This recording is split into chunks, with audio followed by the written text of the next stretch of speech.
Right, my friends, I just pressed the let's go live button, which means we've got to wait for the stream to fire up all across the fruited plain of the internets. Before we go ahead and get started, we got to make sure the tubes are working. Sometimes the tubes don't work. They've been working a little bit more regularly now, though. That's been nice and fun. Are they connected? It looks like they are. That's tremendous news. Let's go ahead and get started then, shall we? Hello, my friends, and welcome back to yet another episode of Watching the Watchers Live, the show that spotlights misconduct involving police, prosecutors, and politicians. My name is Robert Gouveia. I am a criminal defense attorney, and today we are talking about Donald Trump's subpoenas. And boy, we've got a bunch of them to go through, and we love ourselves some good subpoenas over here, and so we're going to break down exactly what's going on. We're going to start at the top by making sure we're familiar with exactly what's happening here and go through the filing itself. So there's a nice 12 pages where Trump explains why he's entitled to all of these subpoenas, all these documents, really is what he's asking for. But we'll go through it. But take a look at these people who are on the list. Couple Republicans, Representative Barry Loudermilk getting subpoenas. We've got Brian Steele, Biden's special counsel called Richard Stauber. We've got Jonathan Meyer. We've got the National Archives, the head librarians for the whole country. We're always excited when they come into the picture. We've also got, check this one out, Fishing Bennie Thompson is getting a subpoena of his own. Oh, man. So, of course, he was on the January 6th Select Committee. He was the guy subpoenaing a bunch of people for whatever. He's like, what'd you have for lunch yesterday? Subpoena. Oh, yeah? Oh, wow. You cut me off in traffic, subpoena, right? It was just kind of like that. Bennie Thompson and Liz Cheney, they were just going hog wild over there. And so now he's getting a subpoena of his own, courtesy of Donald Trump and Trump's defense team. So we'll go through all of the different subpoenas, including the ones to Fishing Bennie and some House clerk people and the National Archives and all of it. And Judge Chutkan has set a ruling date on this, or has set a response date, some deadlines on it. So we'll see where it goes. Now, to be perfectly clear on this one, I don't know that there's going to be a lot of subpoenas being granted here, but they have been requested because all these people are going to claim legislative privilege and executive privilege and attorney-client privilege and blah, blah, blah, blah, blah.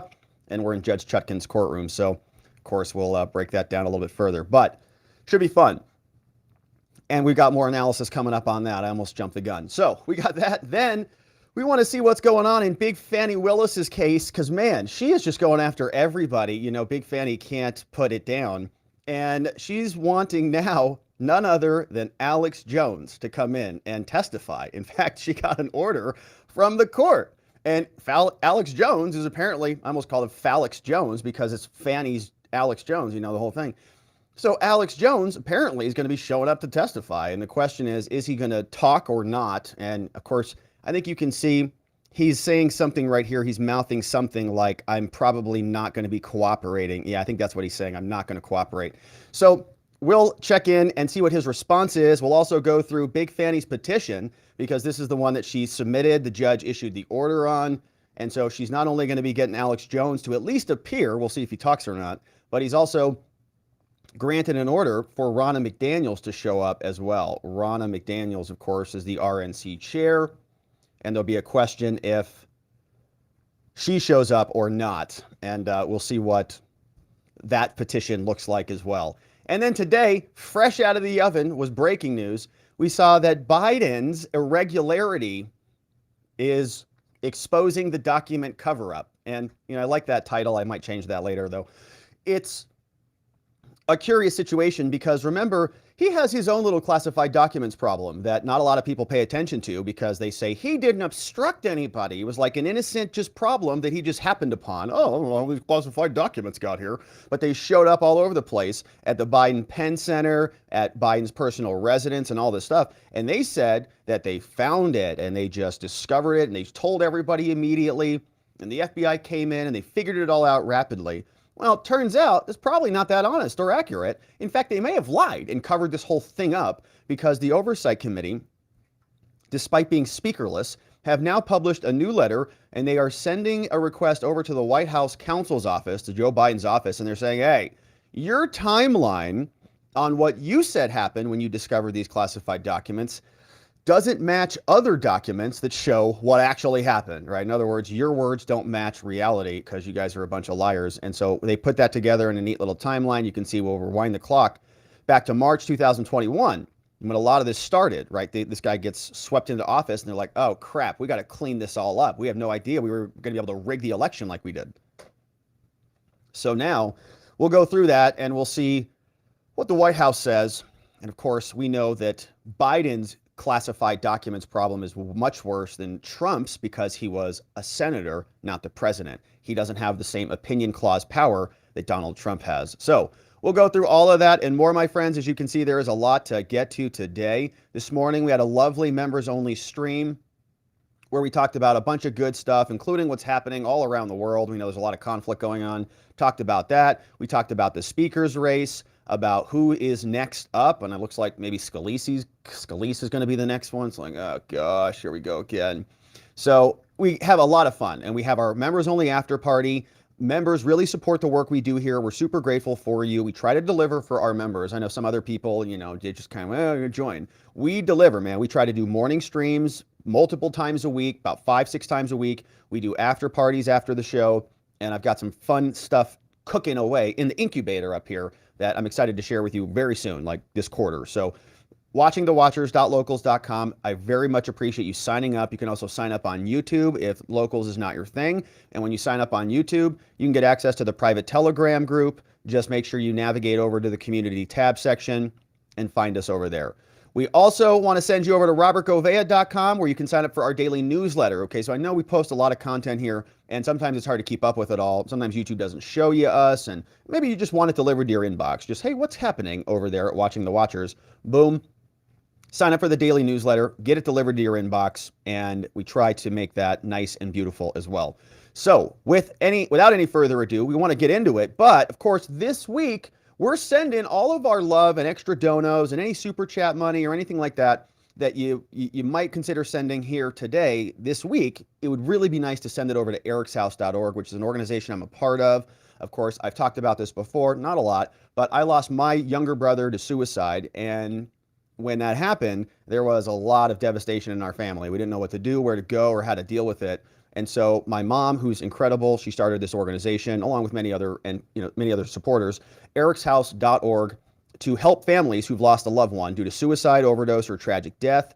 This week is the final week before our big annual fundraiser. And so you can support the fundraiser and my page specifically, the Watcher community, on behalf of, you can go to watchersupport.com. It's all 501c3 stuff, and they do really good work helping families who've lost someone. So you can check them out.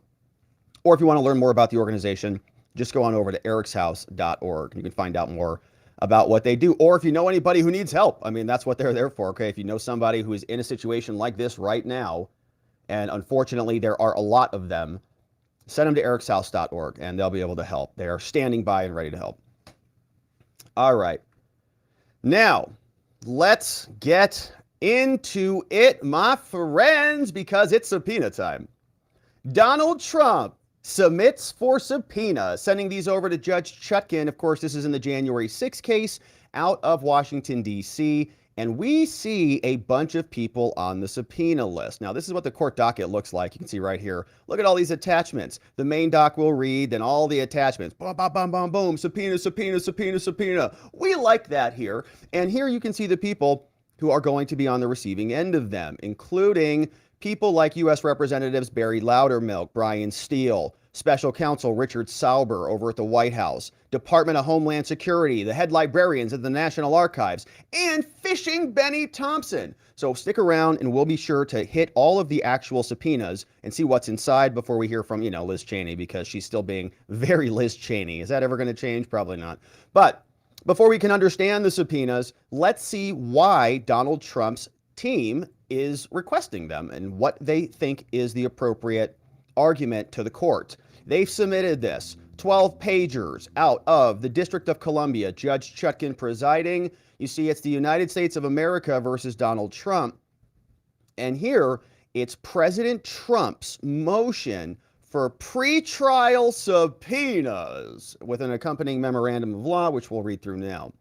They say, Your Honor, Judge Chutkan, President Donald John Trump respectfully requests leave to issue the attached subpoenas duces tecum, hereafter known as the requested subpoenas.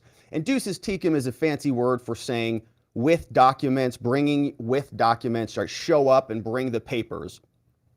Bring them with yourself, I think is the actual Latin. So it's to someone, but it's you got to bring this stuff in front of us. And they're requesting leave, which is permission. You know, Your Honor, can we have permission can you sign off on these subpoenas so that we can go and send them for these people? And they want this for the pre-trial production of records. So oftentimes here on this channel, we talk about subpoenas and they're for somebody to show up at trial. For example, in the January 6th case, we were asking ourselves, where the heck is Ray Epps? Anybody know where he is? He got a subpoena that, in my opinion, he was dodging. They couldn't serve him, and so they couldn't bring him to trial. They wanted to cross-examine him, but that's not what we're talking about here. This is pre-trial. They don't necessarily want these people to show up. They just want some documents, and we're going to see why. So here are the following people that are going to get these subpoenas, and we're excited about this list. The Archivist of the United States of NARA, the head librarian. Now, this is no longer Deborah Stidel Wall, the same woman who I have a strong belief she has an opinion that is not favorable of Donald Trump. And this is a new acting director, which is Colleen Shogan, as we'll hear from in a minute. We'll see she gets the subpoena. But this is a critical entity in this entire saga because they're the ones who theoretically turn the key on allowing the DOJ to access what they needed to access in order to bring the classified documents case. We're in Washington, D.C. right now, but NARA was involved in all of these things. Okay, NARA, as we're going to see, is involved of the January 6 documents, but also the classified documents that allegedly Donald Trump stole illegally, even though he didn't, even though they're his under the opinion clause power of the United States Constitution. So this is a critical keystone, as it were, that is very important in this entire saga. I think, quite frankly, I think the National Archives might be the actual keystone, right? It's all about records. These are all process crimes, more or less. And the January 6th stuff, as we're going to see, was largely covered up, as we'll get to. So NARA is going to get it. The clerk of the House of the Representatives. And some of these people are transactional. So not necessarily that they're nefarious, not necessarily that the clerk was like involved in this grand conspiracy to hide records or to hide evidence, but they were just mechanical, right? They just might have gotten the records, or they were there, they saw it, they witnessed everything right in front of them. So he gets one. The current Committee on House Administration, which is the successor entity to the J6 committee, right? So we're going to see some Republicans get subpoenas. And we're going to say, why are Republicans getting subpoenas? They were like on the same team. Well, it's because they inherited the January 6th Select Committee. Liz Cheney got her butt thrown out. And here, January 6th Select Committee has been now, their records supposedly were supposed to be handed up and delegated off. We're also going to see Richard Sauber, special counsel to the president, Joe Biden. We also have Jonathan Meyer, general counsel to Homeland Security, is going to be getting a subpoena. Representative Barry Loudermilk, also from the U.S. House of Representatives. And Fishing Bennie Thompson, the same guy who we spent, oh gosh, I don't even know how long here talking about, because he sent subpoenas to everybody. He sent a subpoena to his wife.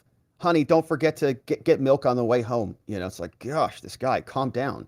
And I think Liz Cheney was really behind the whole thing. I don't think really Bennie Thompson really cared much at all. But Liz Cheney was very, vociferous there. So the House Committee on Administration has identified these records as missing. The House Committee has identified these records that we need, Your Honor, as missing from the archived records of the January 6th Select Committee. And so by these subpoenas, President Trump seeks to retrieve certain missing records and uncover information about their disposition. What happened to all those missing records? Where'd they go? All from these individuals who were involved in it. And so you also think about this like chain of custody, right? When, for example, the chain of custody example that we regularly use here is about DUI cases. Let's say you get pulled over, an officer is investigating you, they arrest you, they take you down, somebody draws your blood, that person draws the blood vial out, they transport that, give it to another officer, he transports it to evidence, they impound it, then it goes into evidence, signed in, signed out when they do the lab testing, blah, blah, blah, right? We're following the chain. What happened? Officer A gave it to Officer B to C, C to D, and so on. If you don't know the connection between C to D, if the officer who took it out of your arm and gave it to another officer, and that officer gave it into evidence, and that officer is gone, the person who made the transfer from your body to the evidence, if they're gone, if they're fired, if they're in misconduct or something like that, you've got some real big questions about the validity of that sample. Okay, and so we're following. Who manipulated the blood vial? Who left it out too long? Who didn't impound it according to procedures and blah, blah, blah. Same thing's happening here. Who followed where'd the records go? They're missing. And so we need everybody in the chain, which happens to be all these people. So, Your Honor, here is our memo.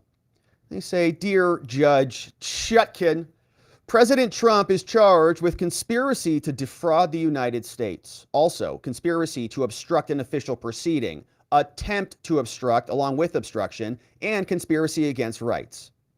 Now, the false allegations, Your Honor, this is Trump's defense writing, they carry a focus on the certification of the 2020 presidential election, and they encompass the period between the election held on November 3rd and January 6, 2021. So they're putting some bookends on this. All right, Judge, just so we're clear. He's been charged with 4 counts. Here, conspiracy, obstruction, and another conspiracy charge.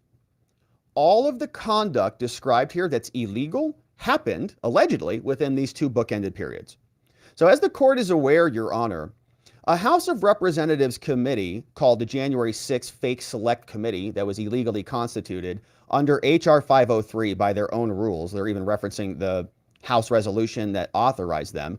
Not authorized because they did not have the appropriate requisite members that they said that they would have. So by their own rules, they were illegal. But anyways, the courts deferred to them because what are the courts going to do? It's Congress.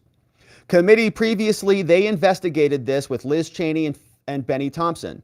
The Select Committee compiled a large archive of information, and they brought out people like Clavicle Girl to lie to all of us. The Select Committee, in a footnote, purportedly they accumulated 4 terabytes of data during the investigation, which is a lot. But Representative Loudermilk, as we'll hear from, he's getting a subpoena in here. He reported that his successor committee received only 2.5 terabytes. Well, isn't that curious? What happened to the 1.5 terabytes? Gone. That's a lot. It's almost half the data. It's gone. So what would you do the math on that, right? 40% of the data? Oops, don't have it anymore. So they purportedly accumulated that. So, they've got 4 1 terabyte hard drives that you're expecting. You show up at Liz Cheney's office. All right, I need four hard drives. She says, sorry, best I can do is 2.5. You say, what? What is this? She says, sorry, we're in charge. So that's what they're asking for. So that's a lot of data.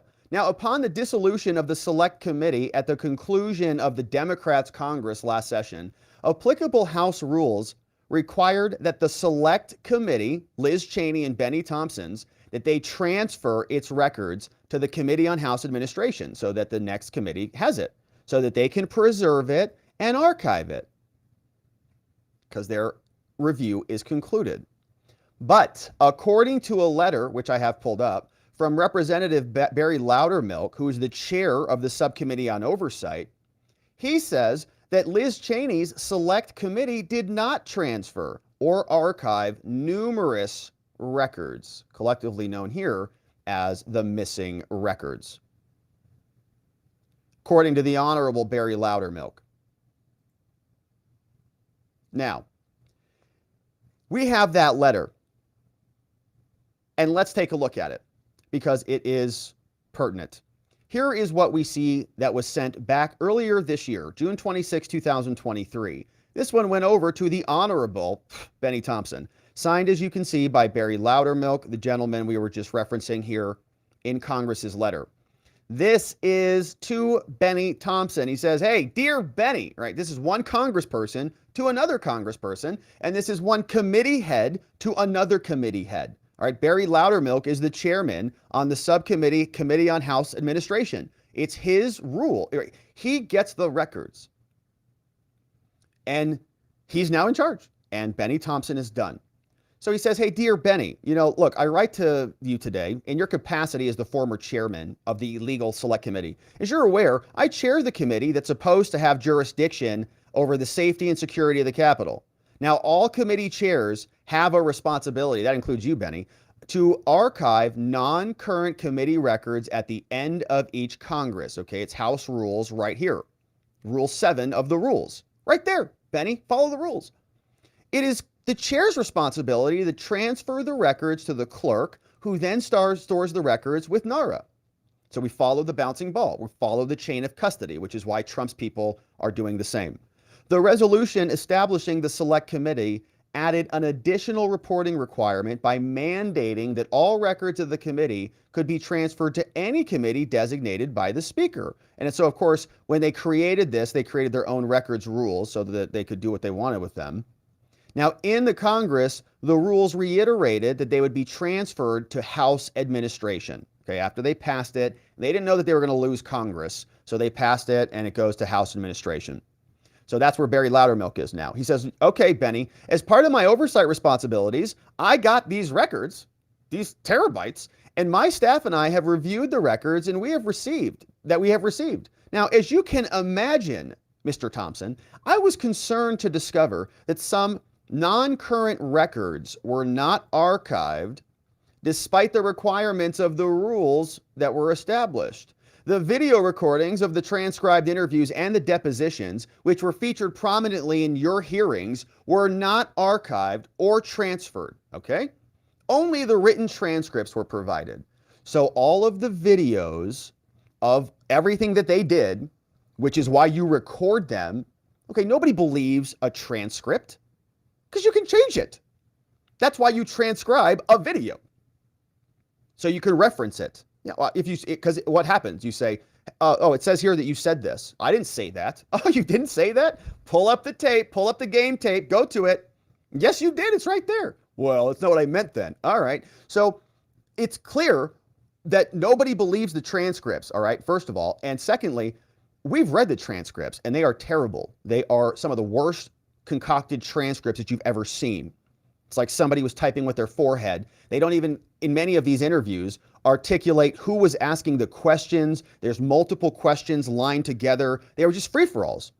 There's like compound questions. It's like, they ask 5 questions in a row, and then they allow the other person to say whatever they want, and then they can pick whatever they want out. So they deleted the videos and the audio recordings. They didn't archive them because it probably would contradict what they wanted to write in the transcripts.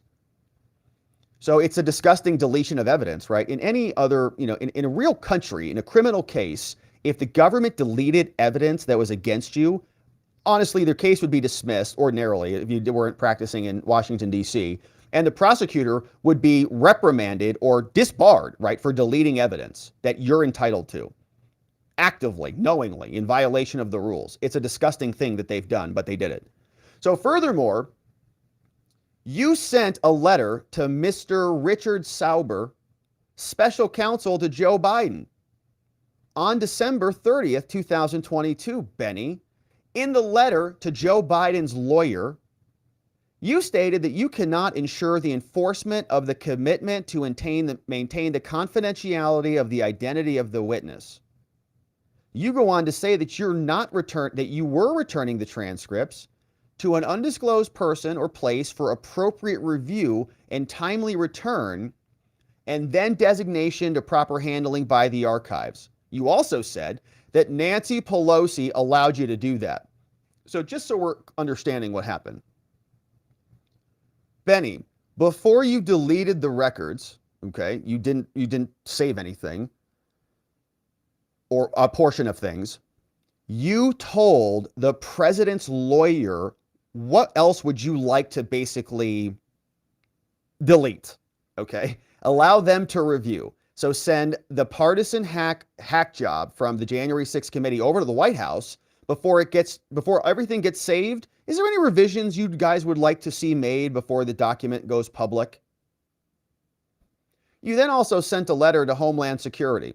And in this letter, you also referenced information that you got from some unnamed Secret Service witness. And they're doing this all in the name of security.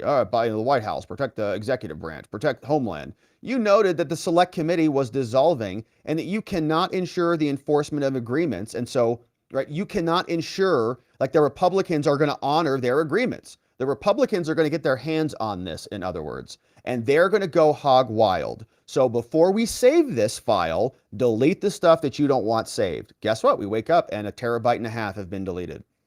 So according to your letter, you coordinated with, again, Speaker Pelosi, the same woman who said, "I've been waiting for this," when she was being recorded by her daughter during January 6th. No version of the letter to Mr. Sauber, either redacted or unredacted, or the letter to the general counsel was archived. So Bennie sent letters to his compatriots and then deleted the evidence. Additionally, there is no explanation of what transcripts these letters are referring to, or why you, in coordination with Pelosi, did not immediately archive the records with the clerk. They deleted all of the January 6th evidence, okay? The bad stuff. The good stuff that served their fake narrative, they left, but they had the Biden White House sign off on it. Then they sent it to Homeland and they signed off on it too. And then Bennie deleted the evidence that they signed off on the deletions. So Barry Loudermilk, it's this cover-up of massive proportions. Congress must properly retain and archive committee records to maintain the confidence of the American people, but they don't have that anymore at all. And to that end, Congress must be counted on to follow the rules, but they didn't. So before speaking publicly, Barry sent this. He says, "I'm requesting you respond to me and let me know," and so on. And so Barry sent this letter. Bennie ultimately responded, but let's go back to the motion. So that's a little bit of a deep dive into what they're talking about. But now we are back into the motion. Donald Trump is asking for subpoenas. He says, that was the letter to and from Barry Loudermilk to the January 6th committee. He confirms they were not archived. But in response to Loudermilk's letter, Bennie Thompson responded. Okay, so he responded here, and Trump's lawyers say that Bennie Thompson, in fact, in his response, he confirmed that despite their plain relevance, these and other records were, in fact, not archived. Nope, Bennie Thompson says, yeah, you're right. Yeah, I do think that you're right. They were relevant, but they were not archived. All right. Bennie Thompson cryptically described as temporary committee records, whatever those are. Right. So some lawyer somewhere, let's just call them temporary. That way you can delete them without saying you're deleting House evidence. So Trump's lawyers say likewise, at the very end of its existence, its pathetic, illegal, dishonest existence, every single person involved, the Select Committee, quote, loaned, in quotes, loaned other crucial records to the White House Special Counsel and Department of Homeland Security. So before they turn their homework into the American people, they allow their own partisan entities, DHS controlled by Joe and the White House controlled by Joe, to filter out the report.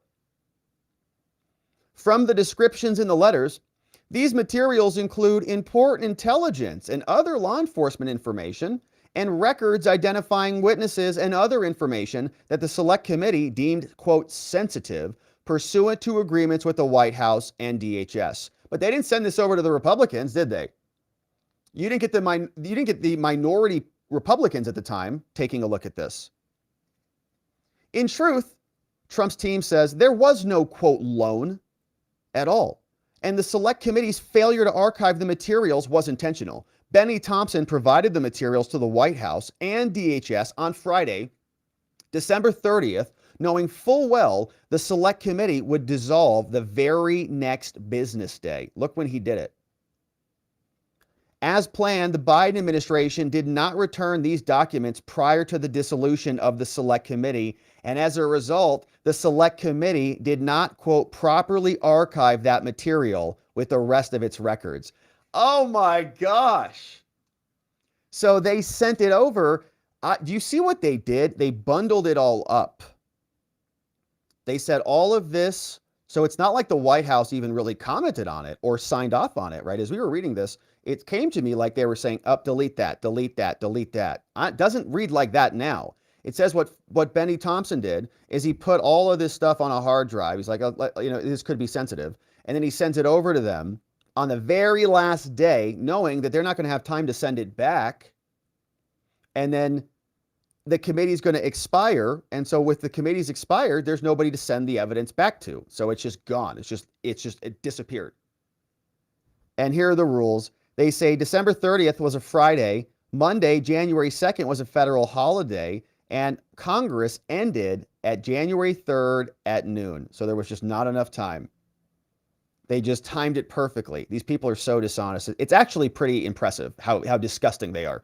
So needless to say, there is a significant overlap, says Trump's defense, between the Select Committee's investigation and this case. Obviously, they were what the J6 committee was doing was like bootstrapping the DOJ prosecution, right? They were making the case in the court of public opinion that Trump needed to be prosecuted. They were doing things that the DOJ could not do because they were Congress. They were subpoenaing people and the courts were just stepping out of the way.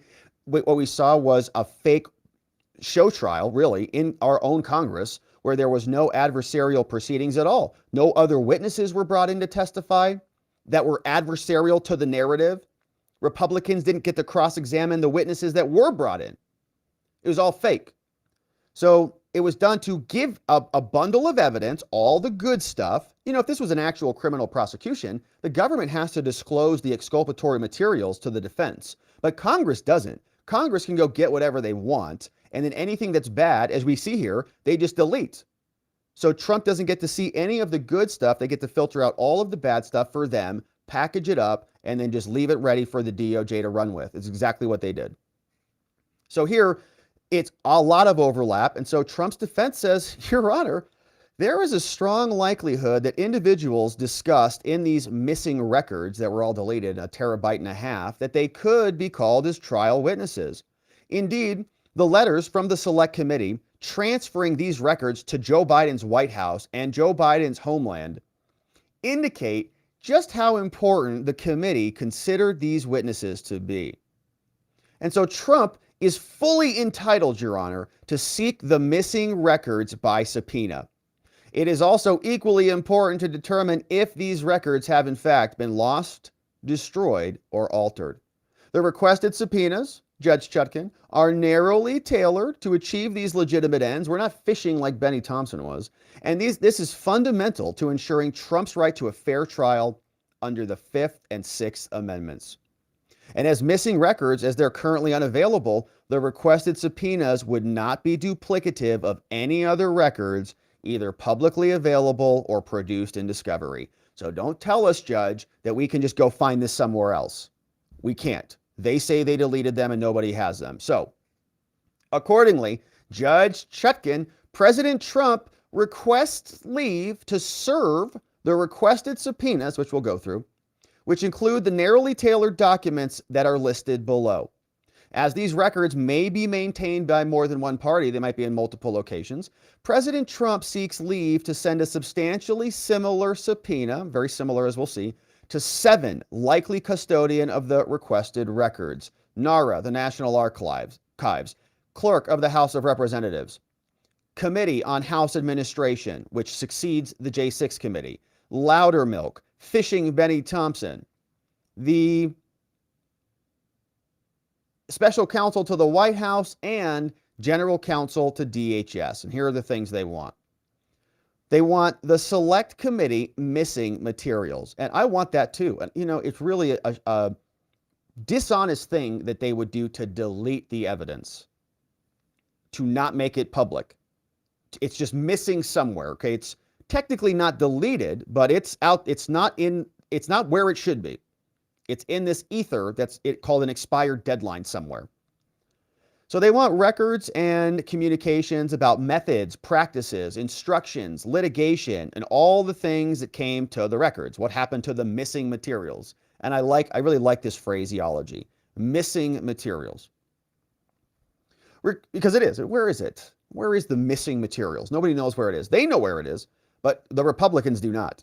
So records and communications about the loss or the destruction of these materials, and communications with the DOJ or other law enforcement agencies about the missing materials. So this is a good question. Now I have questions about whether they got a memo on this. Did Liz Cheney and Bennie Thompson, were they sending messages over to Merrick Garland's DOJ asking, can we delete this stuff? Were they asking the FBI? Oh, I know, maybe the CIA. They probably sent it to the CIA and they said, oh, that's definitely Russian disinformation. So we're going to have to review that. Send that over to us. Leave that 1.5 terabytes away. Probably from Putin. So the records also of any accommodations or agreements with the executive branch that came from the DOJ or the White House. What were the deals? And any other documents in any way that pertain to the so-called missing materials. Now they say, Your Honor, Judge Chutkan is who we're making this argument to. And so the question is, what is she going to do with it? Says, Your Honor, under the rules of criminal procedure, the court has the power, may direct that subpoenas be issued. And we know what some of the rules are. They say that a defendant's fundamental right to confront his accusers, a defendant, in this case, Trump's right to due process and a fair trial, make it important that we have the opportunity to issue subpoenas. In fact, courts have said that in many cases, the defense is at a disadvantage, okay? The government, and I think this is a great point, but the government has everything, all right? In any criminal case, the government, it's David versus Goliath all day, and Goliath usually wins. It's a situation where they have everything, all the money, prosecutors, cops, the judges and the prosecutors and the cops and the court clerks and everybody involved in the case, they're all getting paid from the same entity, okay? It's the government. They're on one team, and it's not yours. So the constitutional importance of allowing the defense to issue subpoenas and to do their investigation is critical. We can't deny them that. They say, so here, the defense is entitled to know, Trump is entitled to know whether evidence against him has been lost. They have all the power in the world. Separate tests may apply when the government fails to preserve evidence, and if they do fail to preserve evidence, there might in fact be a significant due process violation. And oftentimes that results in the dismissal of the case. But here, they say to obtain a subpoena, very low standards. We only need to show that it's relevant, that it's admissible, and it's specific, and Judge, we think we've shown that here. They say this is why. The subpoenas, Judge Chutkan, that we're asking for are proper under the rules because they are asking for relevant, admissible documents that are narrowly tailored to this case. We think that the requested records are critical to Trump's expected trial defense. They also are important to his right to confront his accusers and a due process. How can you prepare your case if you don't know that there might be some witnesses out there because you can't see the evidence about them? How can you say that you had the proper opportunity to prepare yourself, that you were afforded due process under this law, a process with the appropriate attention and due care, if you can't even see the evidence to investigate where you should go or what you should do, or a fair trial? So they say, Judge, it's obvious these subpoenas should issue. Here's why. Based on the description in the letters that we read to the special counsel and to the president and to the general counsel, from Bennie Thompson and back and forth, all of that exchanges, the missing video recordings and other records that have been disappeared relate to Secret Service personnel and to witnesses that are within the purview of the White House or the executive department. And these people, they have extensive knowledge about January 6th. Records of these likely trial witnesses are critical to the defense. Now, as the letters attest, as these other exhibits show, those personnel provided very important information to the committee, these Secret Service people. And it became clear that additional interviews of certain Secret Service agents and personnel would be necessary for multiple reasons. These are in other exhibits that we fast forward through. Another Meyer letter, who's also getting a subpoena, it also discusses, quote, substantial intelligence that was communicated to the White House and to the Secret Service related to January 6th. And a big part of the January 6th issues that we have talked a lot about here, and it's not just us theorizing about this, the former Capitol Hill chief of police called Stephen Sund, he has communicated this many times, and he wrote an entire book about it, about all the security failures and about how he was running around for 71 minutes, I think, asking for permission to bring in additional support, and he was just strung out. They would not allow him to do that. So he points the finger at other people who were responsible for allowing the chaos to happen. And we want to know about that. Who was in the chain of custody? Who was in the chain of command? And Trump has a right to know, in my opinion, because how can he prepare his defense without knowing that? Pursuant to the Sixth Amendment's right to compulsory process, they say the court must enforce a defendant's subpoena when the documents are essential to the defense. And these are all about the very nature of actions for which he's being charged. He's being charged for January 6th, for insurrecting the country. The whole committee was about January 6th.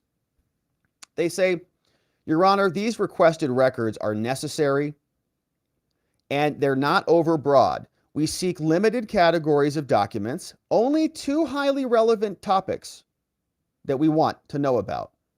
And these were records that were not retained by the committee and the ultimate disposition of those records. That's what we want to know.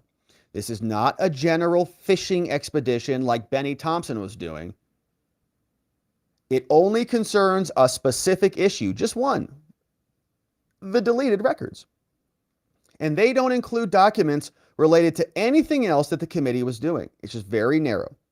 So Chutkan, there is a dispute within the House of Representatives over the disposition of these records, and the requested records were clearly important to their investigation.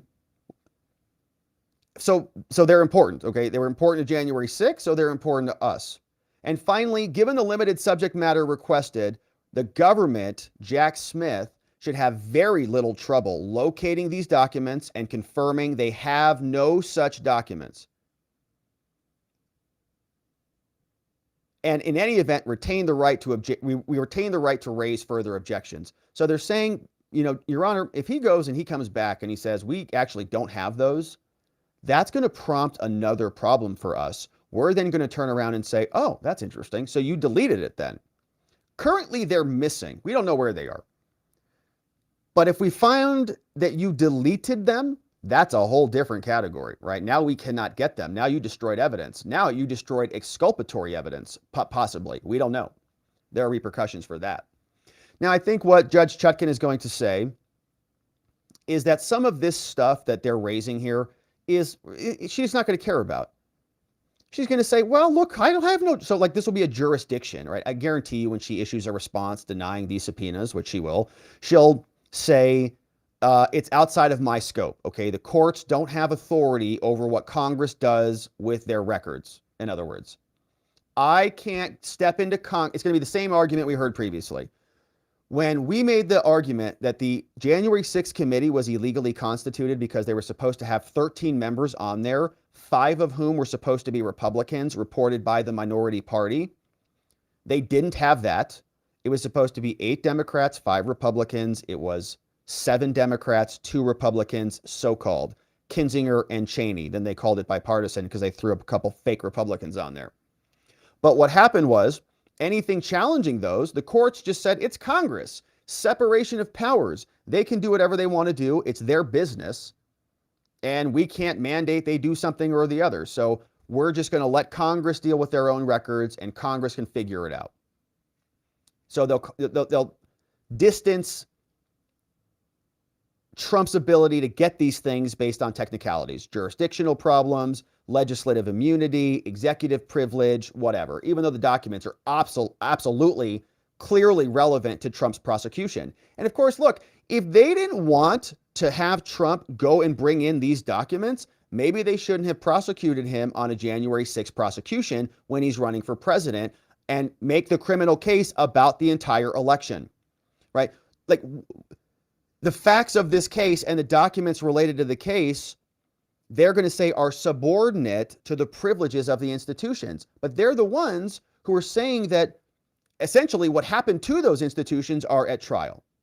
So it's a very convoluted thing, but basically this whole case is, I mean, the judge is saying that Trump doesn't even need to read the evidence at this point. So you think she's going to give him a subpoena? Doesn't even need to read the Washington Monument's worth of evidence, so they're not going to get more. But we'll see. Finally, given the limited subject matter, should be very easy for them to go figure it out. They say the requested records here are also admissible.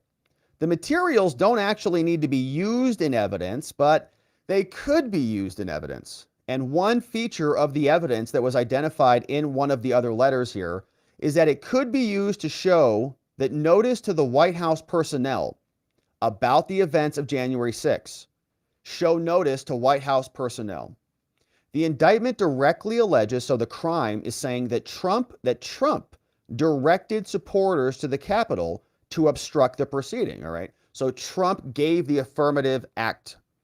He is communicating that. The indictment is saying that was the illegal conduct. Trump directed supporters. But what if the White House knew that the White House knew that something was happening prior to the Trump's direct order or whatever they're alleging? So the knowledge and the intent of President Trump is plainly relevant. And so these records could be offered for non-hearsay purposes of demonstrating a witness's or a party's state of mind.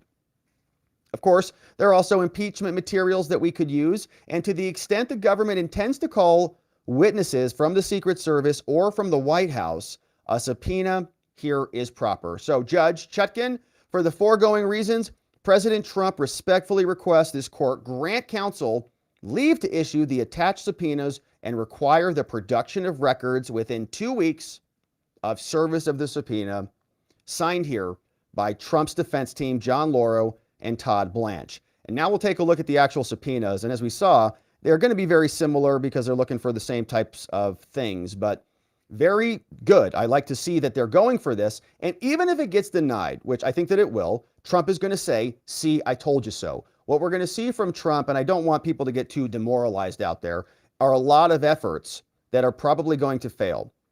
And he's going to make a case on appeal that he was denied. And each one of these denials is a due process violation under, or a major constitutional violation in some way, shape, or form that will eventually make its way up to the Supreme Court and bundle them all together, and they'll come back down on appeal. But he has to etch it in now, right? You can't bring these arguments up later. So he's going to request everything, probably be denied a bunch of stuff, but it's going to prove the point, I think, that their case is just not, if they say Trump was such a monster, why are they deleting 1.5 terabytes of exculpatory evidence? It should be very clear. Chutkan should just allow him to go get it. Let us all see it. But they don't want to do that because the whole thing is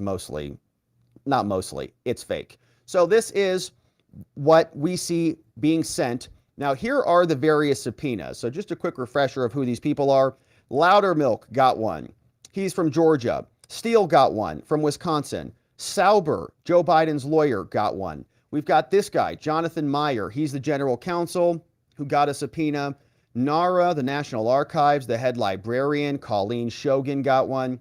And so did these guys, Kevin McCumber, the clerk of the House, and Bennie Thompson. So we'll finish up with him and his fresh new subpoena right out of the oven.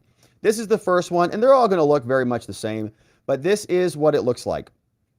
District of Columbia, a subpoena to produce documents or information in a criminal case. And so this has not been signed off on yet by the judge, right? Judge Chutkan has not made a decision one way or the other on this, and I actually tend to think that she's not going to sign maybe any of these, but we'll see. But they're attempting to do it so that when they get denied, they have a basis for appeal. So it's very simple. They say here, this one, to Barry Loudermilk, United States House of Representatives. You are commanded to produce at the time and place the following books. See the attachment in Attachment A, and let's take a look at Attachment A. Here, your Loudermilk communication records, so all the things, the Meyer letter, the Loudermilk letter. Here are the instructions. Let's read the instructions for phishing Bennie Thompson so that he knows how to do this, just so he's clear, just so we'll put it on the record. Somebody can send it to him. So this is Kevin McCumber. He got the same thing. All right. Attachment A, going to look very much the same. Let's just confirm it. Yeah, going to look very much the same. So here we'll fast forward through a lot of this. Jonathan Meyer, He's over from Homeland Security. He got one. Produce a subpoena. This one went to Joe Biden's lawyer. This is Richard Sauber. Okay, all of this is for Trump, from Trump. The judge still needs to sign off on him. We'll see if she does. This one is for the National Archives, going over in Maryland to Colleen Shogan, and that's a big one. That we really want to see that one. This one goes over to Brian Steele. He's on the House Administration Committee. And then the last one, my friends, the big one, goes to Fishing Bennie Thompson. Boom! Subpoena has been drafted. Let's hope it goes over to him. Now, of course, Congress people are going to say, I'm also legislatively immune from this. And we'll see if the judge signs it. But we're looking for Chutkin to sign off right there. But this is what Bennie Thompson is going to be getting theoretically, or what is just right at his doorstep. And here are the instructions for Bennie. Hey, Bennie, a couple things you got to do here. Submit all the materials back over to the Loro law firm. You got 14 days to do it. You better get all the stuff that were kept in the usual course of business. Make sure that if you're asserting a claim of privilege, you tell us what type of privilege. And if any record has been destroyed or discarded, you better let us know how.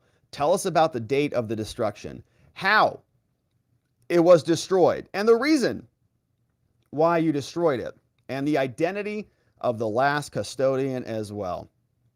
So this is what they want. All of the missing materials, all the records for holding and transferring the materials, any communications with the DOJ, the White House, and so on. And so that is a lot of fun. Now, I'm very hopeful that the judge signs off on it. I am not optimistic about that actually happening. But as I said, the point is to confirm that Trump is not being afforded the tools that a regular defendant would be afforded. Your Honor, you're charging a former president, okay? You know, the reason we're asking for documents from Bennie Thompson is because Bennie Thompson was highly involved in this case. You're saying there was a conspiracy and there was all this activity going on. He was involved. Just like if you're charging, you know, a street level drug dealer, his subpoenas are going to be for other people who might be useful to his case. It's the same thing that's affordable here, except Trump's people, okay, the people who are relevant to his prosecution, they've got all these protections. In other words, it's not fair to prosecute him and then not allow him to go and call the very people who are at issue under the confrontation clause. So we'll see where this goes, and it is going to be a lot of fun to continue to follow. Now, we've got reaction from this from other people who are still battling this, including this guy, Ken Buck. You know Ken Buck, he's a House representative who I think might be a pseudo-Democrat, hard to tell. But he's been talking a lot about this as well, and he's saying that he's still undecided on a lot of this. He is very clear. He's not undecided on this 2020 election stuff. He knows where he stands, and that the Republicans are not getting on board with the reality of the situation. So he's also in the House, and he's going to be soon voting for the next speaker. We'll see who that is. But here's what he had to say about this. Well, both Jim Jordan and Steve Scalise voted to decertify the electors. I don't know that it's going to be a very big factor at all. I think the factor, George, is that we continue to perpetuate a lie about the 2020 election being stolen, that we talk about the January 6th events as an unguided tour of the Capitol, that we are pretending that the people who assaulted police officers and destroyed federal government property are political prisoners. That hurts our ability and credibility to move forward with the American people and tell the American people that we have a serious issue with spending. We, as Republicans, can do a better job securing our border. We know how to deal with inflation. We can deal with the crime issue in our cities. That's the problem I think we have when we continue to perpetuate the myths that we're perpetuating. So still refusing to address the reality of ultimately what happened there, even though Trump is trying to get to the bottom of it, even though there's 1.5 terabytes of deleted data, they just come out and say it was all Trump's people. It was all Trump's fault. So here's Liz Cheney, one of the people who was on the committee that deleted 1.5 terabytes of evidence, saying the same thing. Nothing's changed from her. I believe Donald Trump himself and what he did to try to overturn the election in 2020, to try to seize power, threatened that fundamental structure of our constitutional republic. And I think it's an ongoing threat, and one that we all have to come together to defeat. Yeah, ongoing threat. Is she going to run for president or something? You think she throws her hat in the ring to run as an independent and peel some away from the Trump people? I don't know. But she says it's an ongoing threat, and I think that this is still a real serious concern. I think we're starting to watch the temperature being turned up on the frog in the boiling pot. In other words, the government is slowly getting closer, tightening the grip around Trump. Honestly, they're saying everything he says is just cause for more gag orders or for more juror protections. Everything he does, they're asking for a little bit tighter restrictions. Liz Cheney's out there saying this is an ongoing threat. And as Trump continues to crush Biden in the polls, we're going to see what else they do. And it's not going to get better before it gets worse. So, my friends, we'll continue to cover all of the Trump updates. Thank you so much for subscribing. Thank you for inviting somebody over here to tell them we're covering this Trump stuff hard. We're going to be making sure that this is history being made, and we're going to be here to cover it all. So thank you for joining. Thank you for subscribing. Thank you for hitting the like button. Thank you for going to robertgovea.com to sign up for our daily newsletter so that you don't miss any of these segments. And we'll see you there. Now, we're not done here yet. We've got a Georgia Big Fani update, because she just never stops making noise. Let's get to it.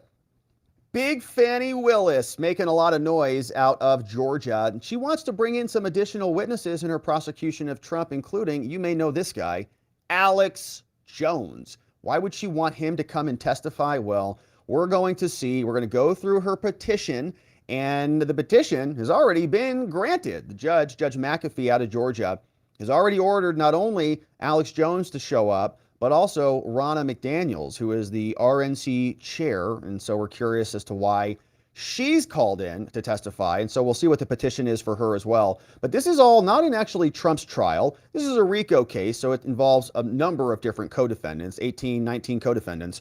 And they are separated now. So we've got one trial coming up for Sidney Powell very soon, and they want these witnesses for the Sidney Powell trial, which will be here in October in just a short couple weeks. So Alex Jones has a response. Is he going to be showing up and testifying? Well, you can probably guess. We'll jump into that. But first, let's see what the petition looks like from Big Fani Willis. Here is what she said as it relates to Alex Jones, saying that he needs to be brought in here to testify. This is the petition from the biggest Fani in Georgia. She is the DA of Fulton County, after all, the biggest one. Fani Willis. She petitions this honorable court for a certificate for need of testimony. Okay, we're going to call it a subpoena here just to save a mouthful. The above-styled criminal prosecution, Your Honor, is currently pending, and we've got a trial coming up. This is the trial with Sidney Powell and Kenneth Chesebro, coming up soon. October 23rd, mark your calendars. We'll be talking about it here. Chesebro, John Chesebro, is charged with one count of violation of the RICO, Georgia RICO. He's on the case. Sidney Powell, also one count RICO and another additional counts. And their trial is coming up soon. So what does Alex Jones have to do about it? Well, here they get into this. Austin, Texas resident Alexander Emmerich Jones, which is an outstanding last name, is a necessary and material witness to the proof of the state's case. What?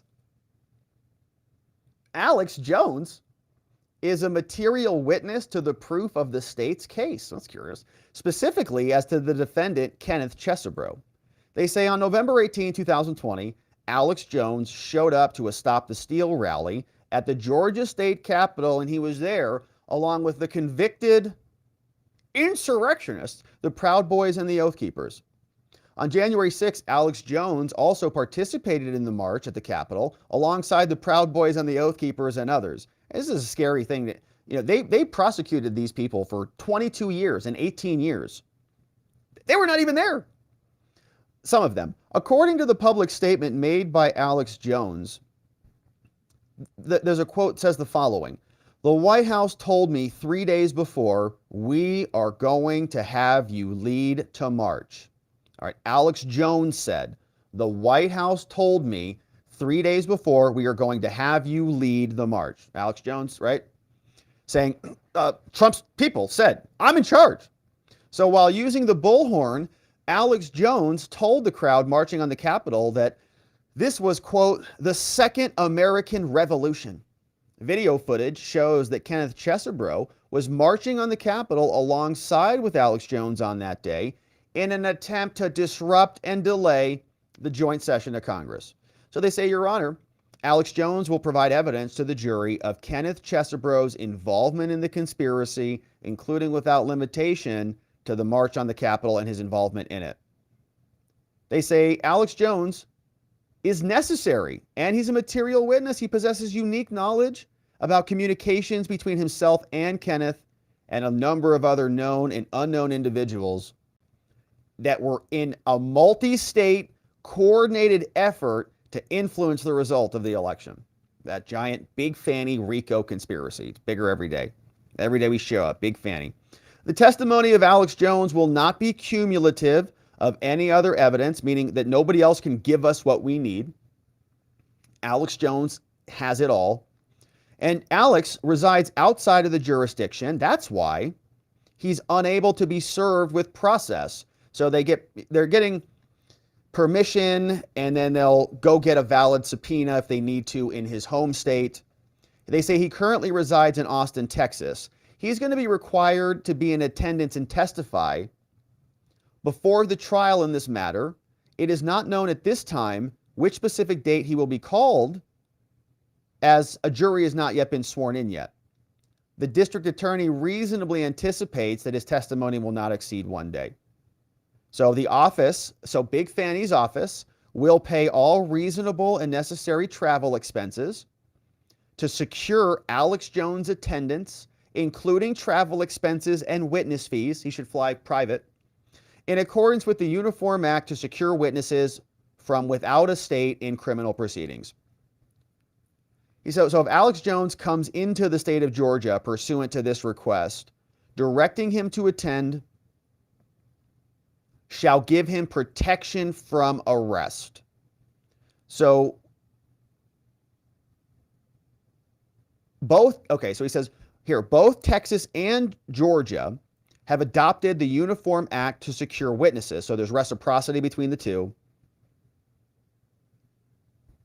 And says that here, therefore, the state of Georgia asks this court to certify to the proper authorities in Texas, in which Alex Jones is located, that Jones is a necessary and material witness whose attendance is required, and that the presence of Alex Jones will be needed for the number of days specified above. So in other words, they're going to say, Your Honor, give us permission. We're going to take this to Texas. We're going to tell a Texas judge that this is a valid request from a Georgia judge. And because Texas has reciprocity under the Out-of-State Witnesses Act, they're going to honor that request. Alex Jones will be served pursuant to how Texas receives it. And then the subpoena will then be valid, and he'll need to show up and testify, or at least show up. Now, we'll see what he decides to do in response to this, because we see two things. One, the judge issued these orders. That's already happened. The judge orders the RNC chair, Ronna McDaniels, we'll see her petition in a minute, and Alex Jones to testify at the subversion trial. The judge presiding over the subversion trial, Scott McAfee, granted a request from Big Fani Willis to order the testimony of these two high-profile witnesses. We got a trial coming up for Sidney and Kenneth. The judge determined that McDaniel and Jones are both necessary and material witnesses, and that they're going to be subpoenaed. So they've got that coming their direction. Now we have some news that Alex Jones is not going to be cooperating. Here is what they tell us. He's going to fight the prosecutor's bid to call him as a witness. Now, there's Alex Jones in his last trial. They say that he intends to resist efforts by Big Fani Willis to compel him to testify. His lawyer is called Norm Pattis, is an attorney for the far-right broadcaster, whatever that means, said Jones has nothing to offer in the trial, and that even if a court were to order him to testify, which they just did, he would simply plead the fifth, as he did last year when he was subpoenaed to the select committee. Just show up and plead the fifth. So whatever you need to do, Fanny. We got Jones's lawyer says, we're not going to help Fanny's fantasy life come true any more than we did of that J6 committee. Shout out to Norm Pattis. Willis indicated her intent to compel Jones. The judge has always obviously granted that, and Jones is not going to be cooperating, nor should he. Now, Ronna McDaniels also got one. You know her as the RNC chair, who, I don't know what really she's been doing lately, but whatever. She also got a petition. Here's what that looks like. Very similar in nature. And let's take a quick look at it so we can see what is there before Ted Cruz explains what a disgusting operation this is by the left. So Ronna McDaniels also got one of these. Now, let's see where she's from. So same trial, Kenneth Chesebro, Sidney Powell, and Ronna, she's in Michigan, and they say that she was the chairperson of the RNC after the November elections. They say many others were charged for things surrounding that time frame. And they say here, on December 14th, Ronna McDaniel got a phone call from Donald Trump. John Eastman was also on the phone call and was introduced to Ronna. Look at this typo here, Big Fani. What the heck is wrong with you? Ronna McDaniel. That's not her name. It's Ronna. Right here. You got it right up here. That's right. All right, silly.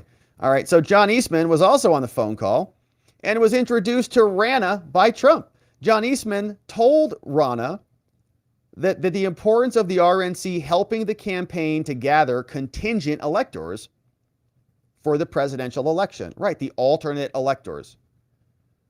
Ronna forwarded an email about the recap to somebody called Molly Michael, an executive assistant to Trump. The email contained in part a list of 6 contested states, including Georgia, and the electoral votes that had been cast for Trump on each state. On the same day, Molly sent another email back to Ronna and says, it's in front of him, it's in front of Trump.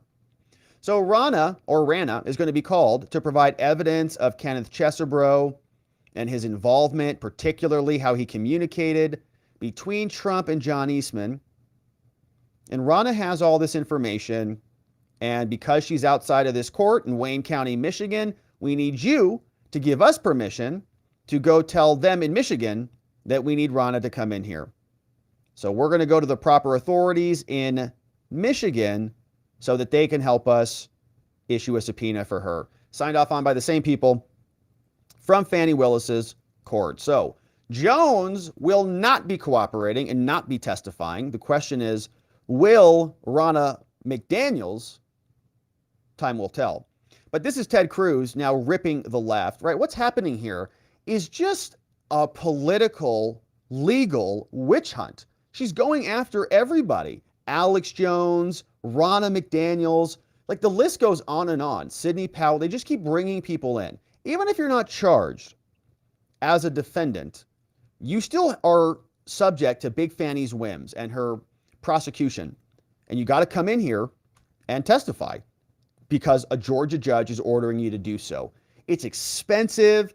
It is stressful. You've got lawyers' fees. It takes time out of your show and everything else you have to do. And it's pure political harassment based on made-up charges. Now, Ted Cruz knows that exactly, and he's ripping into the left on it. This was a good one.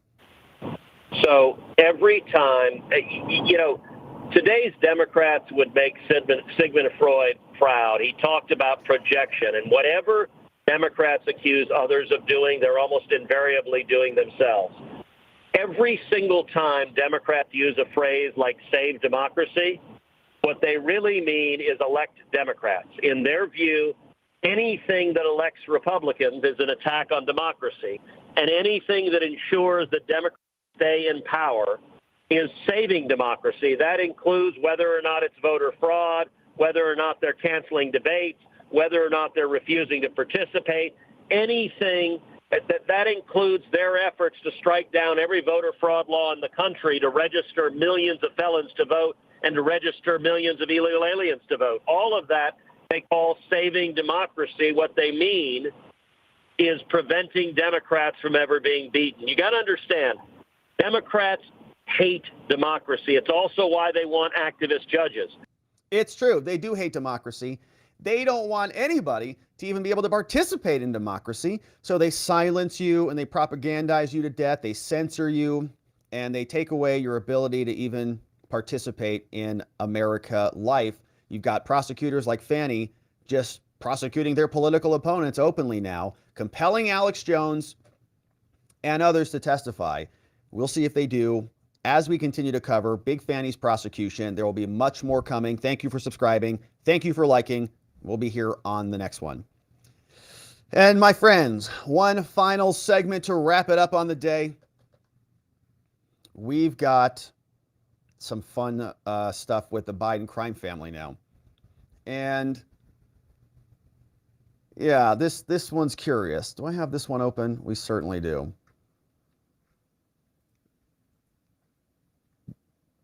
New evidence reveals a lot of cover-up activity from the Biden crime family, and in particular, the Biden White House. Congress released a new letter that shows that when they discovered those classified materials hanging out at all of Joe Biden's locations, there may have been more to the story about how they revealed that to the American people. Congress sent a letter, and in the letter that went over to the White House lawyers, we see that Congress knows more than the White House has been letting on. This is what the letter looks like. It comes from the Oversight Committee and Accountability, from the House of Representatives, in particular from James Comer from Kentucky, drafted to Ed Siskel, the lawyer over at the White House. And we see this one was signed here by James Comer, the man himself. And he tells us, "Dear White House lawyer, Mr. Siskel, the Committee on Oversight is investigating Joe Biden and his mishandling of highly classified documents. Some people might even say nuclear codes. We don't know. The committee has obtained information that contradicts important details from the White House and from Joe Biden's personal attorneys about the discovery of the documents that happened at the Penn Biden Center, including the location of the security of the classified documents. So the committee has learned that one of your predecessors as the White House counsel, somebody who was in your role, Miss Dana Remus, and other White House employees, in fact, were central figures in the early stages of coordinating, organizing, moving, and removing boxes that were later found to contain classified materials." My goodness! There's a bunch of people that got indicted for that. Hello. Carlos de Oliveira and Walt Nada, they were moving boxes. They all got charged for that, man. And those boxes allegedly had classified documents. So this is a shock. So all of these other people were moving documents around. Nobody knew about it. Given special counsel's Robert Hur's recent interview with President Biden, the White House should be fully transparent and cooperative with the committee's request described in detail below. White House, Congress wants information about why President Biden used significant federal resources, including 5 White House employees and a DOD employee, to access and secure what were purportedly personal items of President Biden at the Penn Biden Center. Additionally, the committee is concerned by the omissions, we'll use the word lie, in the president timeline based on the following discoveries. Here's what we know. March 18, 2021, somebody called Annie Tomasini, she was the assistant to Joe Biden and a senior advisor to his office. The senior advisor traveled to Penn Biden Center to take inventory of the documents and the materials. Okay, so March 18th comes on. Joe Biden just takes office in January, remember. So they go, oh my gosh, I can't believe we won this election. We beat Trump? How did that happen? Thank God for that water main break. You know what I'm saying? And so they got in there. They're like, we better go clean up all this this problem. So she goes and travels to Penn Biden. Now, that's in March 2021. We fast forward a lot. Now we fast forward to May 24, 2022. Dana Remus, former White House counsel and assistant to the president, Biden, contacted somebody else called Kathy Chung, a DOD employee and former assistant to VP Biden, using Kathy Chung's personal email address to retrieve President Biden's documents and materials that were located at the Penn Biden Center. What? Dana Remus contacted Kathy Chung using her personal email address. That is weird. Why would she do that? Now, I guess she was White House counsel at the time, or maybe she was former White House counsel.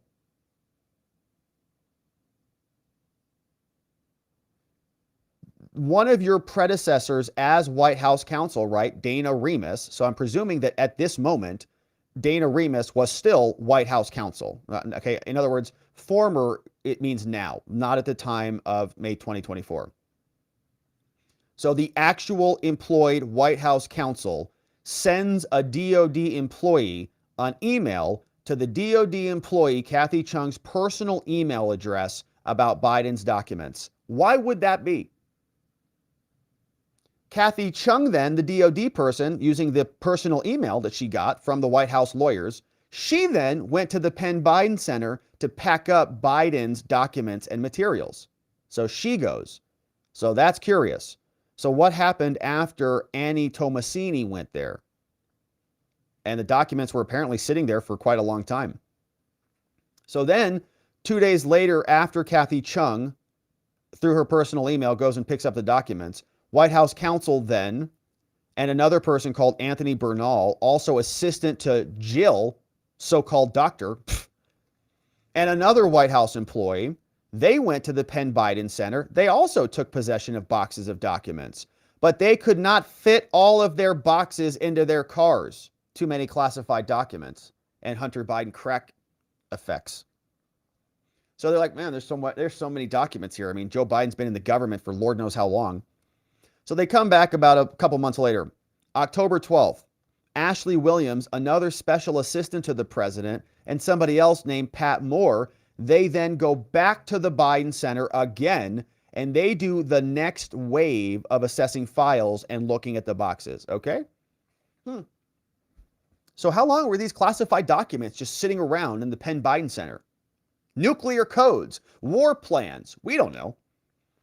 Ashley Williams then returned in October to the Penn Biden Center, and she left with a, quote, few of the president's boxes. And we don't need, like, who are these people? Is she cleared to look at classified documents or handle classified documents? A special assistant and a deputy director. Is Dana certified, or Dana, or Anthony Bernal, assistant to the president? So look at all these people who are involved. Kathy Chung, she's DOD, but does she have classification certifications? You know, can she see these things? How many people have touched these documents now? And will they all be investigated? Bob Bauer, also the president's personal lawyer, texted Kathy Chung that Pat Moore, someone else, had begun to sort through the boxes at Penn Biden Center. So other people. So Congress says, all right, look, White House, each and every one of these encounters was omitted. You guys lied to us from the White House and Biden's public statements. In January, President Biden's personal lawyer, called Bob Bauer, released a statement that included a timeline of events that inexplicably began on November 2nd, 2022. Didn't it feel weird? So all of that was left off, okay? They started like right here. They just, they just found the boxes. His personal attorney shows up. The unexpected discovery of Obama-Biden records was, they just dropped it on us. They had been looking through this for months, years. President Biden's timeline was incomplete and misleading. Some might say lying.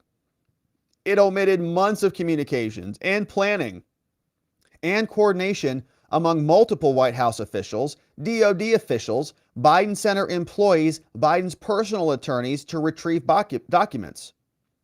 The timeline also omitted multiple visits from at least 5 White House employees, including Dana Remus, Anthony Bernal, Ashley Williams, Annie Tomasini, and some other unknown staffer, maybe Hunter, who knows. There's no reasonable explanation as to why this many White House employees and lawyers were so concerned with retrieving boxes they believe only contain personal documents and materials.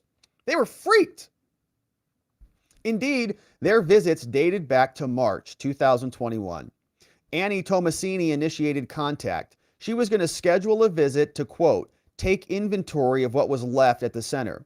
Importantly, no public statement reflected that Ashley Williams, another White House employee, we got Annie and Ashley, another White House employee allegedly removed boxes from the center on October 13th.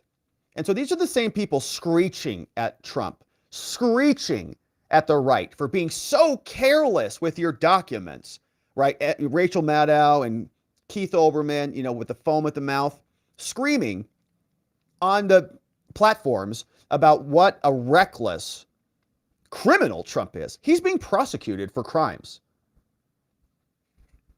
To the date, the White House has not disclosed what was in the boxes that Miss Williams retrieved or where they were delivered. Don't even know where they went. Gone. At least we know where Trump's boxes are. We know where they were. And they took a bunch of pictures of them when they were on a stage somewhere, or when they were on a storage facility somewhere. But did they do that at the Penn Biden Center?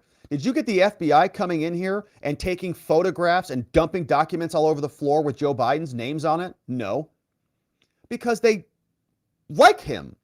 They allow him to clean up the crime scene. Okay, everything that's happening right now is them cleaning up the crime scene, walking through, wiping the blood off the wall before the FBI comes in. The White House claims that, quote, what appear to be the Obama-Biden administration records, including a small number of documents with classified markings on them, were found at the Penn Biden Center in November 2022.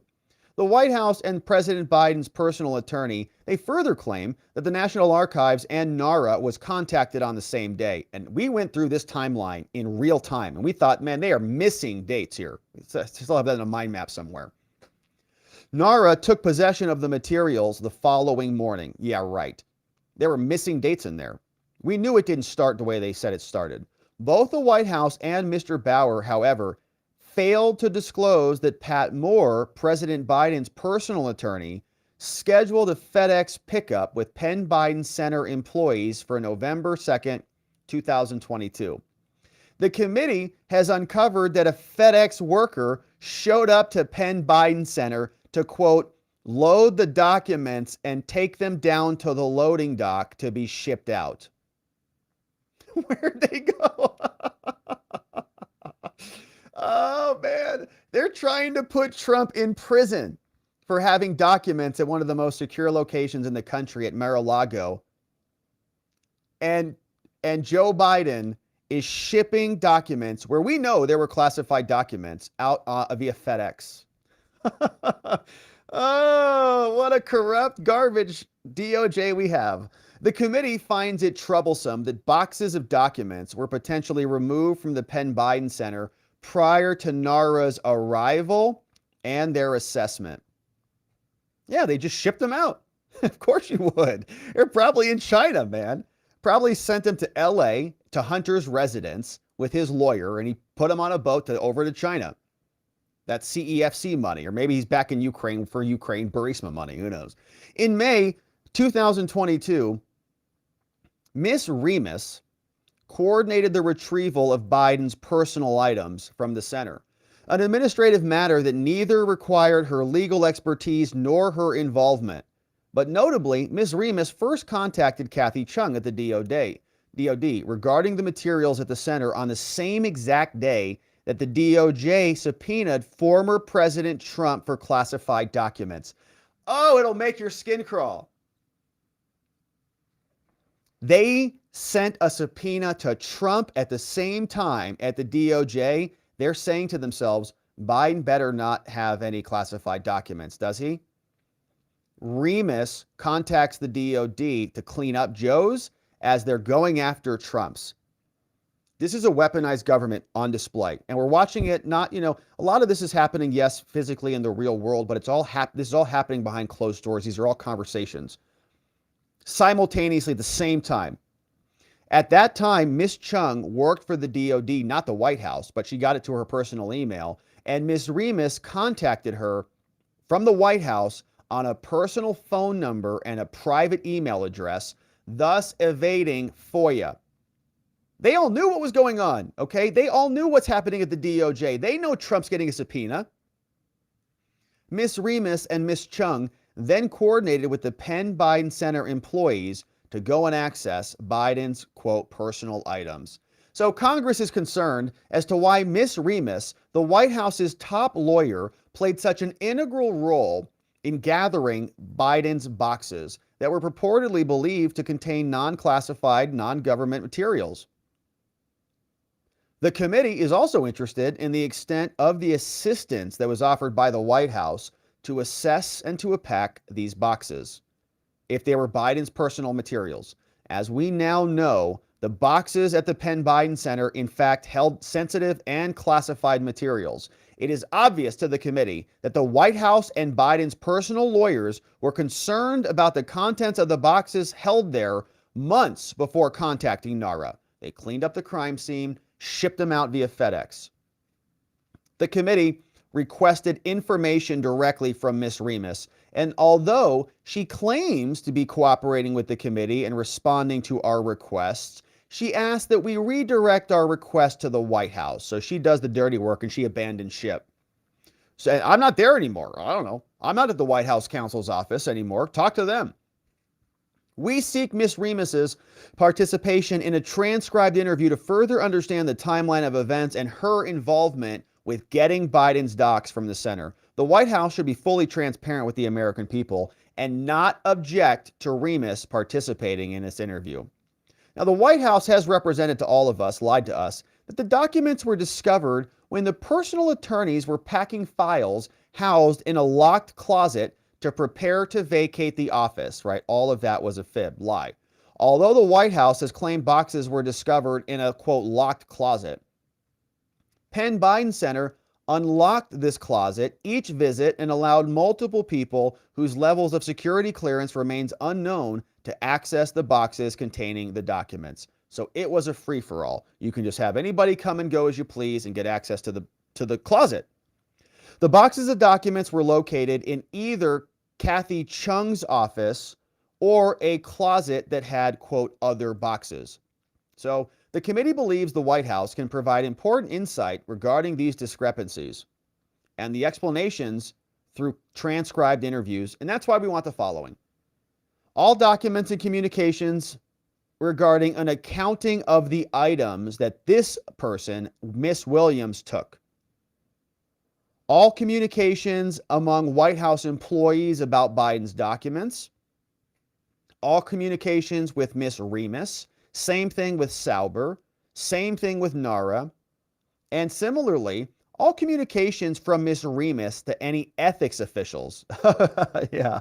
So did Miss Remus say, there's this thing called an attorney ethics hotline. So if you're a lawyer, you can call your ethics hotline, right? We've known it. I've called it many times.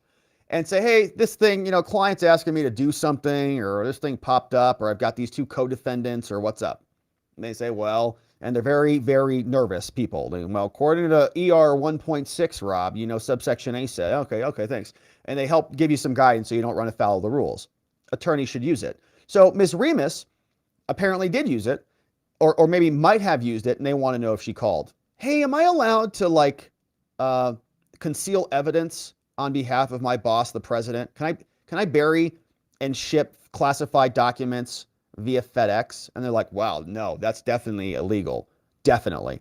She's like, but my client's the president. She's like, well, in that case, as long as he's beating Donald Trump, do whatever you want. She's like, perfect, I'll ship it today. Hey, FedEx, what's up? They want all policies and training materials by the White House or others about them using personal email accounts as well. And they want transcribed interviews from every one of these people. And this is good stuff. Dana Remus, Anthony Bernal, Ashley Williams, Annie Tomasini, and Katie Riley. Please let us know how we can arrange these interviews. Give us a call very soon. As you know, we are the Oversight Committee, and we are investigating this. Sincerely, your friend James Comer on the Oversight and Accountability Committee. And so, amazing. Now, we know, my friends, that they are about as corrupt as they can get, but this is the literal cover-up and the whitewashing, the cleaning up of a crime scene, right? They knew what they did, and they had a whole team of people, 5 different associates plus an unknown person, go in, access documents that they have confirmed by their own words were in fact classified. And we're going to watch Joe Biden not get a single criminal charge for any of this, okay? Meanwhile, they're prosecuting Trump, and the situation is not even remotely the same. Donald Trump had authority, in my opinion, under the United States Constitution. It's called the Opinion Clause. We can look it up at some other point here, but it articulates that the president has the power to demand the writings and the opinions of all of his subordinates. The documents go to him. They're his. Nobody gets to tell him that they're not. Congress can't pass a law that says differently. Joe Biden is in a different position. He is not the president, never was until recently, and still arguably is not really, arguably there as a president. But the point is, he, at this time, was a senator and had no opinion power. So all of this was grossly illegal, a monster cover-up. They were, at the same time, prosecuting Donald Trump. That would be like a police officer giving you a DUI for driving drunk and then driving home drunk, okay? It is hypocrisy. It is a double standard in our justice system. It is antithetical to everything that the Constitution stands for, and it's being done by the Biden administration right under our noses, and Congress is digging into it. We're glad to see that. We're going to continue to cover, my friends. I hope you join us as we do. There's going to be a lot more corruption to unpack together, and thank you for subscribing. Thank you for sharing this content with a friend or a family member, saying, hey, I know there's not a lot of good stuff out there to watch, or maybe there is, but send them over here so they join us as we expose this corruption now and into the future, and we'll look forward to seeing you on the next one. All right, my friends. Well, we covered some good ground today. I really liked that letter, actually. I thought that was quite good, and the subpoenas were also quite good. It's like, okay, some good activity here, like what we're seeing. Now, even though we might not see a positive thumbs up from Judge Chutkan, we're still anchoring this stuff into the ground, and very, very positive. So Trump subpoenas fly, Big Fani Willis subpoenaing Alex Jones, and the Biden cover-up exposed. My friends, to make sure you don't miss any segments or anything that we cover, be sure to sign up for our newsletter at robertgovea.com. You can also click over there and read the reports on all of the various things that we talk about here. All the reports are listed right here, robertgovea.com. You click it, get a nice summary of exactly what's happening inside, and you can watch the full video there as well, robertgovea.com. Sign up right here on this form. You can also get access to the full mind map so you can navigate and access any of the documents that we covered here today. Now, it's time to hear from you and to see what our friends and our members say over at watchingthewatchers.locals.com. We are going to be hanging out for our after party with our members exclusively at watchingthewatchers.locals.com. So make sure you go over there and sign up if you want to join us. YouTube members, you can also join us, but you got to download the Telegram app. Click the community tab section and join us on Telegram, and we'll see you there on the after party. Now, I think we've got some very generous donos in the house, and I'm extremely grateful for that. But for some reason, I think I exited the screen because a little bit of a doofus here. But here is where we're starting today. Amazing. And here's John McGarvey, who's telling us where to start. He says, start right here. John's clipping for us. And Donut Mind Me too. Thanks, guys. Says, John McGarvey's bringing in 5 new membos. Woo, John. Getting us started off right. Texas Guitar Gals coming in. Jennifer N. Carolyn W. Big Boy Blues coming in. And we've also got Williams is in the house. We got Randall W. is in the house, courtesy of John McGarvey, 5 new members. Thank you, John. Very much appreciate it. We love our members. Sergeant Fax became a membo. Welcome aboard, Sergeant Fax. We're grateful for you. We're going to have our after party. Grab the Telegram link. Mike, who's Cheese Harry, is also a supporter. Welcome aboard. We got some new members coming in. Mike, who's Cheese Harry. Is that a bad word or something? I don't think so. All right. So it's good to see you, Mike. Welcome aboard. And Mike invited in 10 new members. Thank you, Mike. Bringing in Brian D, The One Joe, Scott G, Helium Hub Crypto Collective. Sounds cool. Mari's joining us. Bill C, Rabbit Stick. Lau is here. Amazing Disgrace, as long with GOAT 2024. Joining us, courtesy of Mike, whose cheese is Harry or something. In the house. Thank you, Mike. Really appreciate it. Sean Davis also became a supporter. Welcome aboard, Sean. And so our members, we also do morning streams. So we'll see you tomorrow morning, Sean, as well, and see what's happening in the world. We like to talk about the congressional schedule, the presidential schedule. We sometimes will check the dockets for the things we can't hit here. So good to see you, Sean. And hopefully your nose is cleaned out appropriately in that image. We've got 2012. Jameson says, did you see the case of the federal prosecutor that resigned due to a Hatch Act violation? It is good information to show applicability. So I think Jameson, if I'm thinking of the same one, there was a Jack Smith prosecutor who I think got reprimanded for something like that. Who was that? We talked about it here in some variety, but I don't remember.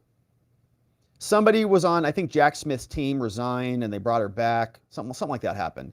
Thank you, Jameson. Good to see you, my friend. The good doctor's here over on Locals. Shout out to our friends on Locals. Says, correct my memory.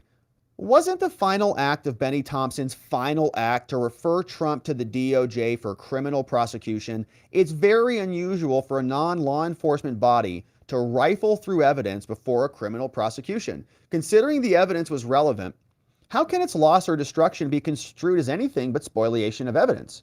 When in our country's history has a political body rifled through evidence and conveniently deleted parts of it for a prosecution? I don't think ever. NY. A lot of good questions there, but I think this is all new territory. And they knew what they were doing. Okay, the legislature could do things that Jack Smith could not do. Liz Cheney could make arguments outside of normal order in a court. In a normal court, the defense gets witnesses and the defense gets to ask questions and they get opening statements and closing statements. But they didn't want any of that here because they only wanted one narrative. That's why the whole thing was just fake. Vincent A, what's up, Vincent? Says, so can I use this as a defense to J6 charges? If they've deleted exculpatory evidence, how can they sustain criminal charges? It's one argument. Yeah, I mean, if you happen to have, this is not legal advice, but if you happen to be a January 6th defendant and they delete evidence against you, now, then yes, but here's how they'll distinguish that. They'll say that that evidence is not relevant to the January 6th prosecution, okay? So they're just going to say that if you're being charged on January 6th, that it's about your physical conduct. Were you physically there? Great. You were there. You had the intention to be there. You intended to physically be there. You intended to do the thing. That's it. So the idea that maybe, the January 6th Select Committee deleted exculpatory evidence about a rigged election or something, the judge is going to say that's not relevant to your specific crime as a J6 defendant. But if they deleted evidence about your specific crime, then yeah, that would be exculpatory in your case, and you'd have a specific argument there. But Trump's charges are about conduct that might be exonerated by that evidence. So just like if that happened, so Trump's at a different category. Trump is not a regular January 6th defendant. He's being prosecuted as basically a losing presidential candidate who challenged the election, which imposes, in my mind, a whole slew of defenses that gives him access to all of those individuals because that's the nature of the battle. Good question, Vincent, and there's going to be a lot more to go through there.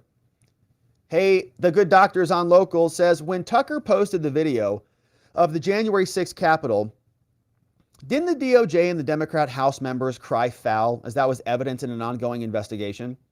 Therefore, taking Democrats at their word, when similar evidence in the same case is first sent to the parties, non-enforcement, and the info is lost, how can not one draw the conclusion that there was misconduct? Well, that's my conclusion. I agree. Yeah, it sounds to me like a cover-up, right? I think that would be a reasonable inference. The good doctor. Amazing. Hey, this one's from Sketch Therapy. Says Alex Jones did not pull the fire alarm. T-shirts win. It's a good one. Yeah, so maybe, yeah. Well, Alex Jones, I think, can read. So people will not believe him. They know that he can read because he has a whole radio show and stuff. Like, he reads the documents. He says that all the time. I read the documents. So we know he can read. So if he pulls the fire alarm, then I don't think people would believe that. But for some reason, people believe that Democrats pull the fire alarms. Jamal Bowman, and the only conclusion that I can come up with is that he can't read because it says fire on there clearly. So I don't know. So anyways, Alex Jones did not do that. Hey, Ron Benjamin. What's up, Ron? Look at this dono, man. Oh, man. Oh, my gosh. Ron Benjamin says, thank you for all you do. Very nice dono. Says, as a veteran, thank you, sir, for your service. I have lost way too many to suicide. I know it. I know it. This is small. It is not, but it's for Eric's house. And we're going to be making a nice dono here. So we'll match some level of donos over on Eric's house. I don't know what the full limit will be, but we'll match it. Again, thank you. Been a sub since you had 10 people. Keep it up, from Ron Benjamin. Ron, that is a long time ago, my friend. 10 people. Thank you for being a sub from day one, my friend. Thank you for your service to our country. I'm so sorry for your losses. I know there is just an epidemic of suicide all across this country. And so Eric's house is really working hard to help the people who survive the loss of their loved ones. And so we'll send this over to Eric's house. Absolutely, Ron Benjamin. Thanks for doing it, my friend. And thanks for being here to support us. Watchersupport.com. If you want to donate to Eric's house, watchersupport.com. We'll take you right over there. And we're going to be saying thank you to everybody who makes those donos. Thanks, Ron. We got this from Salty Sarge over on the Rumbles. Says, power once resided with the people, now contrived chaos. It does feel like there is a lot of chaos, a lot more than usual. And, I was thinking about this the other day. Does every generation just think that things are more chaotic? And I don't think so. I mean, things felt pretty stable under Trump, quite frankly. We had, a lot less global conflicts. We had a lot less border problems. We had a lot more stable currency. A lot of things were much better, but a lot of people make money in the madness, and that's why there's chaos. They just make money in it, and a lot of people get rich in it. So they thrive on it. And you can also thrive in the chaos. There's an entire book that I'm a huge fan of called Anti-Fragile. It tells you how to thrive in chaos. And so it's good stuff there. In some degrees. Some chaos is not so good, as we're witnessing. Salty's here. One good thing about Fani making the rounds is that the seat cushion sales go up. That's true. There's, most seat cushions are not Fani rated. They just don't have any idea that they're dealing with the biggest Fani in Georgia. Some seats are for normal Fannies, like just regular everyday Fannies. But Fani is the biggest in Georgia, and she makes everybody know that. So I'm not sure that they could handle the Fani load. Barb's loves Alaska over on the Rumbles. Says, hope FedEx turns over the pickup and tracking of O'Biden's boxes. As a past employee of 13 years with FedEx, all that info is kept for some time, and who signed for the boxes? Tracking numbers. From Barb's loves Alaska. Man, I love the FedEx and UPS guys. I got some good UPS and FedEx guys in my hood. I don't see much FedEx, but I see a lot of UPS. The UPS guy's super cool here. And, it's like, what's up? He knows me. He's like, hey, what'd you order here? And I'm like, hey, it's a microphone. He's like, okay. So anyways, it's a lot of fun. So shout out to our FedEx and UPS drivers out there. Shout out to you guys. And you guys work your butts off, man. You're hauling boxes all over the place. Even hauling maybe classified documents and you don't even know it. Next time you're going to Hunter's house, be careful with those boxes. You never know what's inside. A Bad Poet says, you can bet your last dollar if the documents so much as hinted Trump passed a note, they would not be lost. At New York Times, probably. From A Bad Poet. Yeah, look, Joe Biden shipped them via FedEx. Trump moved them from one location to another location at Mar-a-Lago. And they said that he was a criminal for doing that. So we'll see what happens with Joe. Here, Jameson, 2012 Jameson says, it was Rachel Rollins is the prosecutors, and the biggest defense to J6 is this case called Martins versus Mott, 1827 case that says that only the president can declare insurrection. That's an interesting case, Martins versus Mott. I think that the response is that they're not charging them with insurrection. They're charging them with a slew of other crimes. I'd like to see them charge somebody with insurrection so that we could see them try to prove that case, because it wasn't. This one's from Jameson. Says, I work in part with veterans, and when you in Texas, you were right down the road from me. There is so much case law against these prosecutions, though. I don't doubt it. Now, Jameson, I haven't done as deep a dive, I'm sure, as you have, but certainly there is what I'm witnessing here feels like it's a total breakdown of all jurisprudence and logic. And it's not a good thing. So thanks, Jameson, for that. And sorry I missed you when I was over there in Texas. We're going to have to do a meetup or something the next time. I was loosely thinking about it, but we just ran out of time. So we're going to go say what's up over on the X and say hello to our friends on X. And my friends, I think we have new stuff coming out on X. So I think we're posting our segments on X now. And so if you would prefer to watch the content on X, our videos are working now. Hey, look at this. All right, so we were having some upload problems. We weren't getting our videos uploaded appropriately. And here, these are our actual segments. So we got 35-minute segment up. It uploaded. Sweet, right on.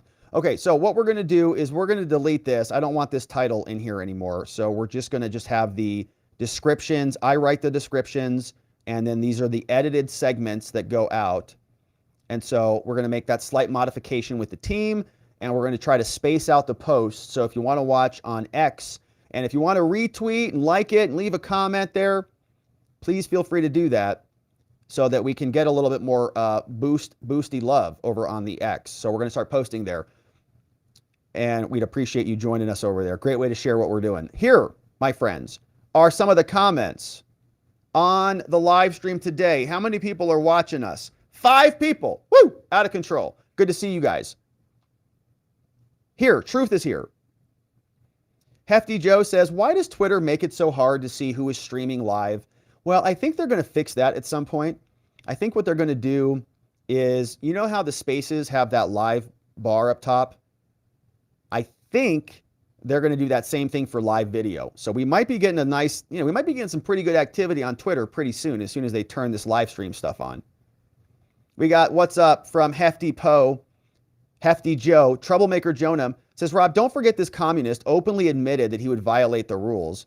And who is this from? Yeah, look at this. This is a nice link. Schiff says that January 6th committee will decide what goes in the final report in a collaborative manner, right? There's the lying censured Adam Schiff, one of 20 people who's ever been censured. What a total loser. And he was covering up the evidence, no doubt about it. That's from Troublemaker Jonah in the house. Good to see you, Troublemaker. We got Polly's in the house. Hey, Truth was tagging Elon. Thanks for tagging Elon. Hopefully Elon joins us one day. Hey, that's another great reason to follow us on Twitter so we can keep harassing Elon to come join our live streams. Polly says, wait, so the attorneys are personal movers too? Do you guys pack boxes of dishes too? Oh, yeah. The White House counsel, Dana Remus, is like, oh, no, Joe he's really sensitive about his coffee mugs. These are collectibles, so I put them in bubble wrap. That's all. Hilarious. What's up? A Bad Poet says, Rob, thanks for the work you do. You bring life to even the driest of documents without going on. What's going on? It says every American really needs to know, and I hope somebody tells them to tune in. Well, thanks, Bad Poet, man. I appreciate that. We try to have fun. We try to mix it up with something, educational, topical, legal, but have a little bit of fun and liven things up a bit. So thanks for the feedback. Jarbot says, showing kindness to the cruel will eventually force one to show cruelty to the kind. Pray for Israel. Trump was right about Iran. Man, Trump was right about a lot of things, Jarbot. Good to see you, my friend. Thanks for jumping in and saying hello. What's up to Truth? And so, great place to join us, my friends. We also have a community now, so we're trying to really, focus a little bit more on some Twitter activity. And so, we've got Watching the Watchers, the members community, and we're going to start posting the shorts to this portion. So we don't want to blow up the main feed a little. We're experimenting with Twitter. We're experimenting around. So let us know what you like about it. Let us know what you don't like about it. We're trying to see if we can utilize it a little bit more effectively, because YouTube limits our reach, and they don't show us to a lot of other people. So we want to wake more eyeballs up, help more people learn what's going on. So thanks for checking us out on the X. And of course, that, my friends, is it for us on the day. Now we are going over to watchingthewatchers.locals.com for our members only after party. If you're a YouTube member, navigate to the Telegram link. You can see the link just on the YouTube app. Click the community tab, scroll down, you'll find the Telegram group, and we'll see you over there. Or just join us at watchingthewatchers.locals.com. My friends, thank you also for supporting us at Eric's House. Watcher support is the direct link over there. And tomorrow and Friday, we'll start saying thank you to our friends who made the very lovely donos. And then our big annual fundraiser is coming up this weekend on Saturday. So scroll and search for the ericshouse.org YouTube channel if you want to watch. And your boy here is going to be emceeing it. 4 hours. Hope, healing, love, fun, extravaganza. It's going to be a lot of fun. And so thank you for supporting us and allowing us to share the great work that Eric's House is doing with you all this week. We also want to say thanks to the mods and the meme smiths who mod down the fort for us and keep things nice and orderly. Big shout outs to our friends John McGarvey in the house. Donut Mind Me. We've got Dog Digger. We've got Janik 909. John Allen's in the house. Zach Nichols. Beyond Geo Stars. Our friend Zulu. We got Ronnie Cole, Playing Hooky, Just Cause, K Bean, and Vientigas Prime. All modding down the fort for us. Want to also say thank you to our meme smiths extraordinaire at Sleepy Dog Lee, Geegum Geegum, and Nathan N810. All memeing the fort down for us, and we're grateful for everybody who helps keep the show on the road and keep things nice and orderly here. But that is it for us on the day. Members, stick around. We will be hanging out for our members only after party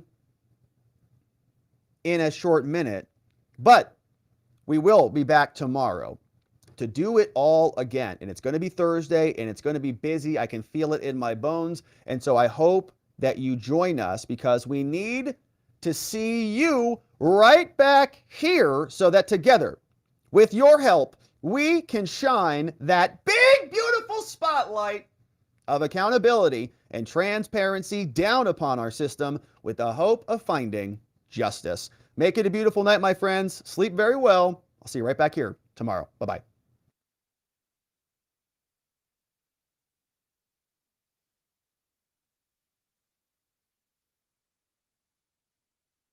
I forgot the outro. Sorry. We're doing the outro now.